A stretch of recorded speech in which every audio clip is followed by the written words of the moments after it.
উত্তম আশা YouTube পরিবারের সমস্ত ছাত্রছাত্রী বন্ধুদেরকে স্বাগত জানাই। আজ থেকে আমরা মাধ্যমিকের গণিতের জন্য একটি সিরিজ চালু করছি, যেখানে আমরা পরপর বিভিন্ন ভিডিও আপলোড করতে থাকব। যারা দশম শ্রেণীতে পড়ো বা মাধ্যমিক দেবে, তারা গণিতে যে সমস্ত এমসিকিউ বা ভিসিএ টাইপের প্রশ্ন আসে, অর্থাৎ অতি সংক্ষিপ্ত উত্তরধর্মী প্রশ্ন তোমাদের গণিত থেকে আসে, সেই প্রশ্নগুলো কিভাবে অল্প সময়ের মধ্যে সঠিকভাবে সমাধান করা যায়, অর্থাৎ সেই সমস্ত প্রশ্নের ভেরি শর্ট ট্রিক্স কী রয়েছে, তো সেই সমস্ত ট্রিক্স নিয়ে আমরা আলোচনা করব। এবং তোমাদের মাধ্যমিকের যে সমস্ত অধ্যায় রয়েছে গণিতে, সেই সমস্ত অধ্যায় সম্বন্ধে পরিষ্কার ধারণা, যে ধারণাগুলো তোমাদের পরিষ্কার থাকলে তোমরা এই ধরনের প্রশ্ন খুব দ্রুত করতে পারবে। তো আমরা প্রতিটি ভিডিওতে সেই সমস্ত ধারণা নিয়ে আলোচনা করব। তো আজকের প্রথম দিন ক্লাসে আমরা তোমাদের প্রথম যে অধ্যায়টি রয়েছে, একচল বিশিষ্ট দ্বিঘাত সমীকরণ বা quadratic equations with one variable, সেখান থেকে যে সমস্ত ভিসিএ টাইপের প্রশ্ন রয়েছে তোমাদের বইয়েতে 13 নম্বর পাতায়, সেই সমস্ত প্রশ্ন নিয়ে প্রথম দিন আলোচনা করব। ওকে, তো চলো শুরু করা যাক। দেখো, এখানে যে সমস্ত প্রশ্ন রয়েছে, সেই সমস্ত প্রশ্ন করার আগে এই সমস্ত প্রশ্ন যে ধারণার উপর ভিত্তি করে করা হয়েছে, সেই ধারণাটা একবার ঝালিয়ে নেওয়া যাক। দেখো, আমরা এখানে কি পড়ছি? আমরা এই অধ্যায়ে পড়ছি একচল বিশিষ্ট দ্বিঘাত সমীকরণ বা quadratic equations with one variable নিয়ে। এই ধরনের ইকুয়েশনের যে সাধারণ আকার হয় সেটি হলো a x square plus b x plus c equal to 0। এটি হলো সাধারণ আকার। সেখানে অবশ্যই খেয়াল রাখতে হবে এ নট ইকুয়াল টু 0 হবে। যদি এ নট ইকুয়াল টু 0 হয়, তবেই তাকে আমরা কি বলতে পারবো? দ্বিঘাত সমীকরণ। আর এখানে তোমরা দেখো যে একটি মাত্র চল রয়েছে এক্স, যেহেতু একটি মাত্র চল রয়েছে তাই একে আমরা বলবো একচল বিশিষ্ট দ্বিঘাত সমীকরণ। তাহলে এখানে একচল বিশিষ্ট কেন বলছি? যদি একটি মাত্র চল থাকে বা একটি মাত্র ভেরিয়েবল থাকে, তবেই আমরা তাকে একচল বিশিষ্ট বলতে পারবো। আর যদি এই ইকুয়েশন বা সমীকরণের সর্বোচ্চ ঘাত 2 হয়, তাহলে তাকে আমরা দ্বিঘাত সমীকরণ বলতে পারবো। আর এখানে দেখো, এই সমীকরণের সর্বোচ্চ ঘাত 2 তখনই হবে যদি এর মান 0 না হয়। এর মান যদি 0 হয়ে যায়, তখন কিন্তু এটি আর দ্বিঘাত সমীকরণ থাকবে না, কারণ সেক্ষেত্রে প্রথম যে টার্ম রয়েছে এ এক্স স্কোয়ার, সেটি অনুপস্থিত হয়ে যাবে। কারণ এ 0 হওয়ার জন্য 0 ইন্টু এক্স স্কোয়ার, এই পুরো টার্মটাই হয়ে যাবে 0। আর 0 যদি কোনো টার্ম হয়ে যায়, তাহলে সেটা সমীকরণে থাকার কোনো অর্থ দাঁড়ায় না, তাই সেটি আর দ্বিঘাত সমীকরণ থাকবে না। তাহলে দ্বিঘাত সমীকরণ হতে গেলে অতি অবশ্যই এ নট ইকুয়াল টু 0 হতে হবে, অর্থাৎ এক্স স্কোয়ারের যে সহগ হবে সেটি একটি অশূন্য সংখ্যা বা নন জিরো নাম্বার হবে। দ্বিতীয়ত একটি জিনিস আমাদের খেয়াল রাখতে হবে, এই সমীকরণটি সমাধান করলে এক্স এর মান পাওয়া যাবে। কখন এক্স এর বাস্তব মান পাওয়া যাবে, অবাস্তব মান পাওয়া যাবে, তার কিছু কন্ডিশন রয়েছে, সেগুলি আমরা পরে আলোচনা করব। এখন শুধু এটুকুই দেখো যে এক্স এর কতগুলো বীজ পাওয়া যাবে, অর্থাৎ কতগুলি সমাধান পাওয়া যাবে এই সমীকরণটিকে সমাধান করলে। তো সেক্ষেত্রে একটি বিষয় তোমরা মনে রাখবে যে কোনো সমীকরণের সর্বোচ্চ ঘাত যত হয়, ওই সমীকরণের ঠিক ততগুলি বীজ থাকে। হতে পারে বীজগুলি সমান, অর্থাৎ বীজগুলির মান একই, বা বীজগুলির মান আলাদাও হতে পারে। এখানে যে দ্বিঘাত সমীকরণ রয়েছে, এখানে সর্বোচ্চ ঘাত 2, আর সর্বোচ্চ ঘাত 2 হওয়ার জন্যই একে দ্বিঘাত সমীকরণ বলা হচ্ছে।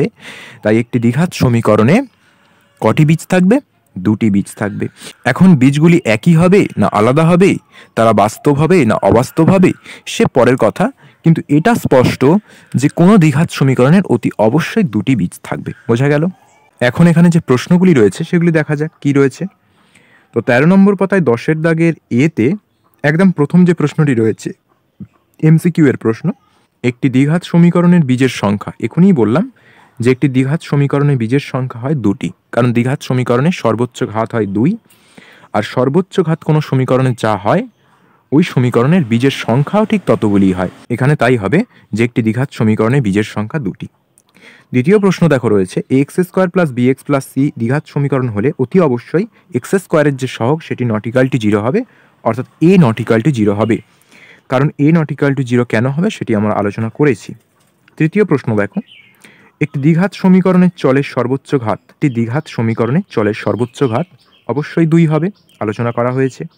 4 নম্বর প্রশ্নটি রয়েছে, দেখো এই যে সমীকরণটি, সেই সমীকরণটি রৈখিক, দ্বিঘাত না ত্রিঘাত না কোনোটিই নয়। তো এটি রৈখিক, দ্বিঘাত না ত্রিঘাত সেটি দেখার জন্য আমরা কি দেখব, যে এক্সের সর্বোচ্চ ঘাত এই সমীকরণে কত। এখানে তোমরা দেখতে পাবে যে এক্সের সর্বোচ্চ ঘাত 2 রয়েছে, তাই হঠাৎ করে তোমরা দ্বিঘাত লিখে দিয়ে বসবে, এমনটা করবে না। এখানে তোমরা দেখতে পাচ্ছ যে সমীকরণটির বাম দিকে একটি অংশ আছে এবং ডান দিকে একটি অংশ আছে। এটাকে সাধারণ সমীকরণের আকারে নিয়ে আসা যাক, অর্থাৎ x square plus b x plus c equal to 0 এই যে সমীকরণের সাধারণ আকার, সেই আকারে প্রথমে নিয়ে আসার চেষ্টা করো। খাতা পেন ব্যবহার করার দরকার নেই, মনে মনে বিষয়টি করা যায়। যেমন এখানে দেখো, আমরা যদি দেখি যে এক্স স্কোয়ারের সহগ কত হবে, তাহলে এদিক থেকে দেখো 4 5 20, কারণ 4 ভিতরে গুণ হয়ে যাবে, এখানে ব্র্যাকেট আছে মানে ব্র্যাকেটের বাইরে যে রয়েছে 4, সেই 4 প্রত্যেকের মধ্যে গুণ হয়ে যাবে। তাহলে 4 প্রথমে 5-এর সাথে গুণ হবে 20। তাহলে এখানে পাওয়া গেল এক্স স্কোয়ারের সহগ 20। আর ডান দিকে দেখো, ডান দিকেও এক্স স্কোয়ারের সহগ কত রয়েছে, 4 5 20। তাহলে পাওয়া গেল বাম দিকেও এক্স স্কোয়ারের সহগ 20, ডান দিকেও এক্স স্কোয়ারের সহগ 20। অর্থাৎ ডান দিকের এই এক্স স্কোয়ারকে যদি আমরা বাম দিকে আনি, তাহলে ডান দিক থেকে বাম দিকে আসার সময় এই প্লাসটা মাইনাস হয়ে যাবে, আর তখন তোমরা দেখতে পাবে যে 20x square minus 20x square হয়ে যাবে, তাহলে 0x স্কোয়ার হয়ে যাবে। অর্থাৎ শুধুমাত্র এক্স স্কোয়ারটাকে যদি আমরা এই দিকে আনি, তাহলে এক্স স্কোয়ারের সহগ হয়ে গেল 0। আর দ্বিঘাত সমীকরণ হওয়ার জন্য এই নট ইকুয়াল টু 0 হতে হয়, অর্থাৎ এক্স স্কোয়ারের সম্বলিত যে পদ, সেটি কিন্তু এখান থেকে এলিমিনেট হয়ে গেল বা চলে গেল। অর্থাৎ এক্স স্কোয়ার সম্বলিত কোনো পদ এই সমীকরণে থাকবে না। এটাকে যদি সাধারণ আকারে নিয়ে আসা হয়, তাহলে অবশ্যই এটি দ্বিঘাত সমীকরণ হবে না। একঘাত সমীকরণ কিনা দেখা যাক, অর্থাৎ এক্স সম্বলিত কোনো পদ থাকে কিনা। এইখানে দেখো, 4কে ব্র্যাকেটের ভিতরে নিয়ে এলে কত হবে, মাইনাস 4 7 28, তাহলে মাইনাস 28x। এদিকে রয়েছে 5 6 30 এবং চিহ্ন রয়েছে মাইনাস, তাহলে মাইনাস 30x। তাহলে মাইনাস 30xকে যদি এই দিকে আনা যায়, তাহলে প্লাস 30x হবে বা প্লাস 30x হবে। এদিকে ছিল মাইনাস 28x, এলো প্লাস 30x, তাহলে হবে 2x। অর্থাৎ এক্স সম্বলিত কোনো পদ এখানে থাকছে। যা কিছু বলা হলো সেটা যদি না তোমরা ঠিকঠাক বুঝতে পারো, তো খাতায় এই সমীকরণটি একটু সমাধান করে দেখো। সমীকরণের ডান দিকে যা রয়েছে বাম দিকে এনে ডান দিকে 0 করে দেখো, সেই আকারটা কেমন হয় দেখবে। এক্স স্কোয়ার সম্বলিত পদ থাকবে না, এক্স সম্বলিত পদ থাকবে, তাই এক্সের সর্বোচ্চ ঘাত হবে 1 এই সমীকরণে। তাই এই সমীকরণটি হবে একটি রৈখিক সমীকরণ। বোঝা গেল? তো এইভাবে তোমরা সাধারণ আকারে নিয়ে এসে দেখবে যে এক্সের সর্বোচ্চ ঘাত কী হচ্ছে, এক্সের সর্বোচ্চ ঘাত যা হবে ওই সমীকরণটি সেই অনুযায়ী হবে রৈখিক না দ্বিঘাত না ত্রিঘাত, সেই অনুযায়ী হবে। 5 নম্বর প্রশ্নটি রয়েছে দেখো, x square by x equal to 6 সমীকরণটির বীজ বা বীজদ্বয়, অর্থাৎ একটি বীজ থাকবে না দুটি বীজ থাকবে। দেখো, এই যে সমীকরণটি রয়েছে এই সমীকরণটি কিন্তু দ্বিঘাত সমীকরণ, একঘাত সমীকরণ নয়। কারণ x square by x equal to 6কে কখনোই তোমরা এক্স ইকুয়াল টু 6 লিখতে পারো না। উপরে এক্স স্কোয়ার আছে, নিচে এক্স আছে, হঠাৎ করে কাটাকুটি করতে পারো না, এটা খেয়াল রাখবে, কাটাকুটি করা যায় না। এক্স এর মান যদি 0 হয় তাহলে এই কাটাকুটিটা সম্ভব নয়, তাহলে এক্স এর মান 0 হতেই পারে। আবার এক্স এর মান যদি না 0 হয় তাহলে এক্স এর মান কত হবে, 6। বিষয়টি পরিষ্কার করে দেখো, এখানে ছিল x square by x equal to 6, এটাকে তোমরা এইভাবে লিখতে পারো, x square equal two 6x। সেটিকে এইভাবে লেখা যায়, x square minus 6x equal to 0। সেটিকে এইভাবে লেখা যায়, x into x minus 6 equal to 0। তাহলে দেখো, এখানে এক্স এর মান 0 হতে পারে। এখানে দেখো, এক্স এর মান যদি 0 হয় তাহলে এই সমীকরণটি সিদ্ধ হয়, আবার এক্স এর মান যদি 6 হয়ে যায় তাহলে এই সমীকরণটি সিদ্ধ হয়ে যায়। তাই এখান থেকে আমরা সিদ্ধান্তে আসতে পারি যে এক্স এর মান 0 হতে পারে বা এক্স এর মান 6 হতে পারে। তাহলে এই যে সমীকরণটি ছিল, এই সমীকরণটি একটি দ্বিঘাত সমীকরণ ছিল এবং সেখানে দুটি বীজ থাকবে এবং যে বীজদ্বয় হবে 0 এবং 6, অর্থাৎ অপশন নম্বর সি হয়ে যাবে কারেক্ট অ্যান্সার। আমাদের নেক্সট প্রশ্ন রয়েছে দেখো, নিচের বিবৃতিগুলি সত্য না মিথ্যা লিখি।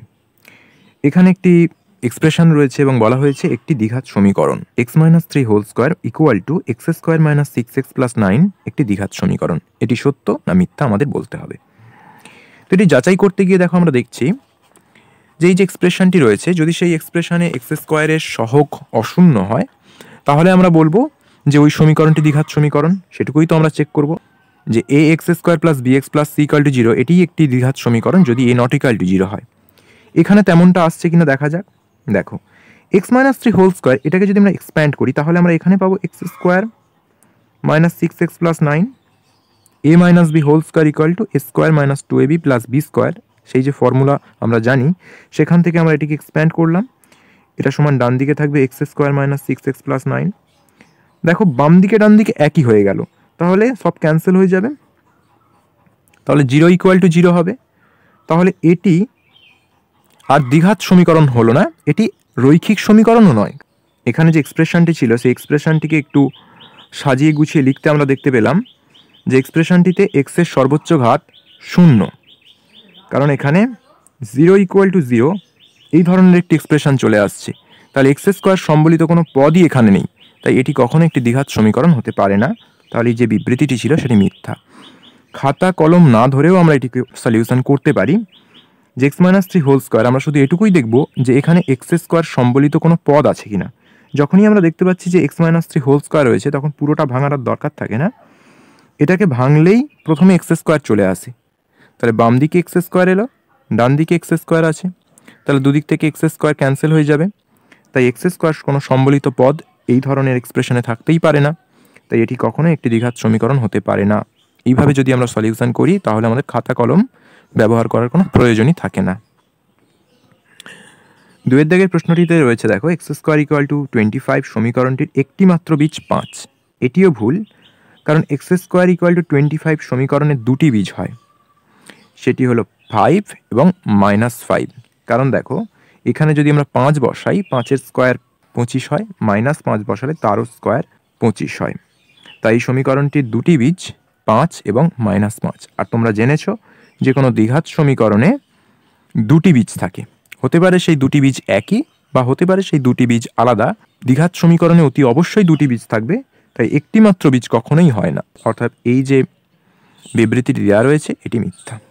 নেক্সট দেখো কিছু শূন্যস্থান পূরণ করি রয়েছে।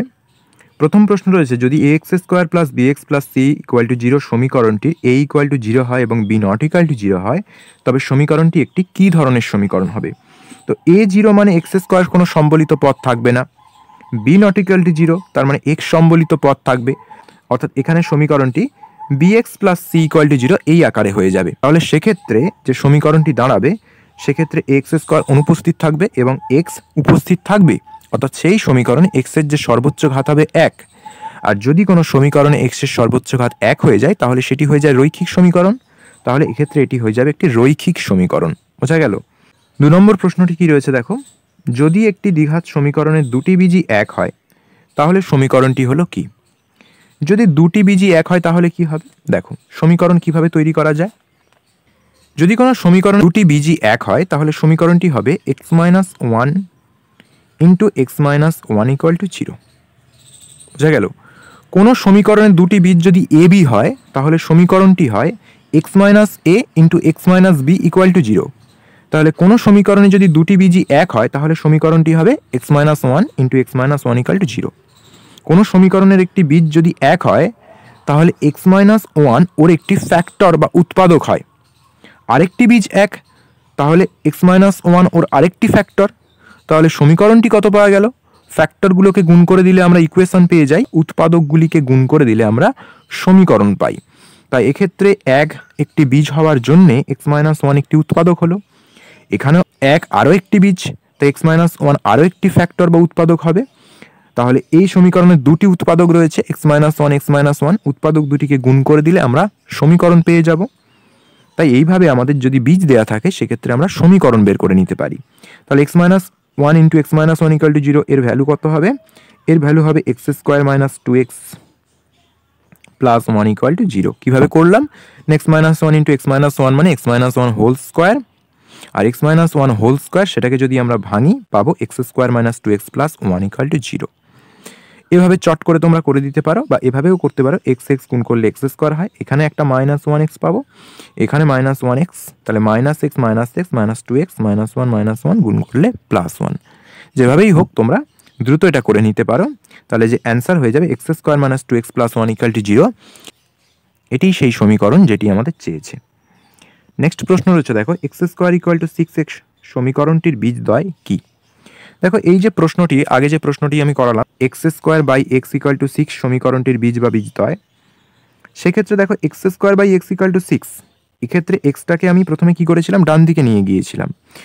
নিয়ে যেতেই এর ফর্মটা তৈরি হয়েছিল x square equal two 6x। তাহলে x square equal to 6x, সেই যে সমীকরণের ফর্মটি তৈরি হয়েছিল সেটি এখানে দেওয়া রয়েছে, x square equal to 6x। তাহলে এই সমীকরণটির বীজদ্বয় কী হয়েছিল, সলিউশন করে দেখা গিয়েছিল। দেখো এখানে আমি সলিউশন করে দিয়েছিলাম যে x square equal to 6x সেই সমীকরণ ছিল, যার সলিউশন দাঁড়িয়েছিল এক্স ইকাল টু 0 বা এক্স ইকাল টু 6। তাহলে এখানে এই সমীকরণের বীজদ্বয় হবে এক্স ইকাল টু 0 ও এক্স ইকাল টু 6।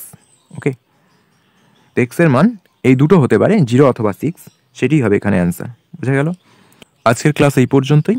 পরের ক্লাসে এর পরে যে অতি সংক্ষিপ্ত উত্তরধর্মী প্রশ্ন তোমাদের বইতে রয়েছে সে নিয়ে আমরা আলোচনা করব।